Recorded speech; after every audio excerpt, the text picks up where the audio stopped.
स्वागत दोस्तों, हम लोग देखने वाले हैं BVI viral question. BVI viral question देखने वाले हैं जो कि सबसे पहला है प्रोविडेंट फंड क्या है एंड प्रोविडेंट फंड के विभिन्न प्रकारों की विस्तार से चर्चा की। दूसरा क्वेश्चन है परक्विजिट क्या है, विभिन्न प्रकार के परक्विजिट को समझाइए। अगला क्वेश्चन है एनुअल वैल्यू क्या है, हाउस प्रॉपर्टी की एनुअल वैल्यू निर्धारित करने की विधि को समझाना है। नेक्स्ट क्वेश्चन है what deduction are allowed from annual value while computing income from house property.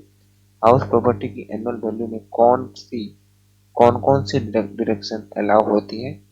तो दो अलाउ होती है, स्टैंडर्ड डिडक्शन जो 30% होता है, दूसरा आपका इंटरेस्ट जो 30,000 तक होता है एसओपी में, और एलओपी में इनडिफिनिट मतलब अनलिमिटेड होता है जितना आपने इंटरेस्ट भरा है लास्ट ईयर। रेसिडेंशियल स्टेटस क्या है, इंडिविजुअल के विभिन्न रेसिडेंशियल स्टेटस तथा उनकी टैक्स लायबिलिटी को समझाइए। नेक्स्ट क्वेश्चन है सैलरी इनकम की कंप्यूटेशन की पूरी प्रक्रिया को समझाना है। Explain the procedure for computation of income under the head salary. जो इनकम आता है, बोनस, ग्रेचुटी, लीव इनकेसमेंट, ये सारा का सारा बोल रहा है कंप्यूटेशन करके बताना है, उसकी प्रक्रिया को समझाना है। कमीशन, बोनस, बेसिक सैलरी, ये सब कैसे होता है। सैलरी के टैक्सेबल एवं एग्जेम्प्ट कंपोनेंट को समझाइए। Explain the taxable and exempt component of salary. What is income from other source, explain income taxable under this head.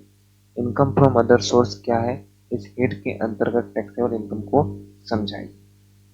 Next question है ग्रॉस टोटल इनकम और टोटल इनकम में अंतर बताइए, deduction की भूमिका को समझाइए। ग्रॉस टोटल इनकम और टोटल इनकम में क्या अंतर है। ग्रॉस टोटल इनकम के बाद जो डिडक्शन लगता है उसकी भूमिका को बताना है, याद रखिएगा। नेक्स्ट क्वेश्चन है इंडिविजुअल की टोटल इनकम एवं टैक्स लायबिलिटी की कंप्यूटेशन की प्रक्रिया को समझाना है। किस तरीके से टोटल इनकम को निकाला जाता है और टैक्स लायबिलिटी लगता है।